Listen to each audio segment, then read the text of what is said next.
DP પાતર advocate આજે જે જૂનાગઢના અપહરણ પ્રકરણની અંદર જે કુલ 11 આરોપીઓની ધરપકડ થઈ હતી એમની નામદાર કોર્ટ સમક્ષ આરોપીઓ દ્વારા ગઈ તારીખ 15ના રોજ જામીન અરજી દાખલ કરેલી હોય અને આજે એમની સુનાવણી હોય.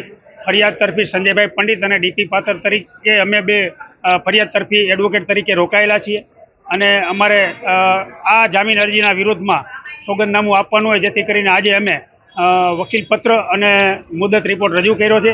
નામદાર કોર્ટે 3 વાગ્યા સુધીમાં હવે કઈ મુદત આપે એનું 3 વાગ્યા સુનાવણી રાખેલ છે. આરોપીઓમાં જ્યોતિરાદિત્યસિંહ ખુદ, પછી એમની સાથે જયપાલસિંહ છે, ઇન્દ્રજીતસિંહ છે, પૃથ્વીરાજસિંહ છે અને દિગ્પાલસિંહ છે. આ કુલ 5 જણાની જામીન અરજી રજૂ કરેલ. હા, એ તો જે નામદાર કોર્ટમાં રૂટિંગ મુજબ આરોપીઓને જે ઈટીપી એટલે કે અંદર ટ્રાયલ હોય ત્યારે દર 14 દિવસે રૂટિંગ મુજબ એને કોર્ટમાં રજૂ કરતા જ હોય, એ તો એમને રૂટિંગ છે.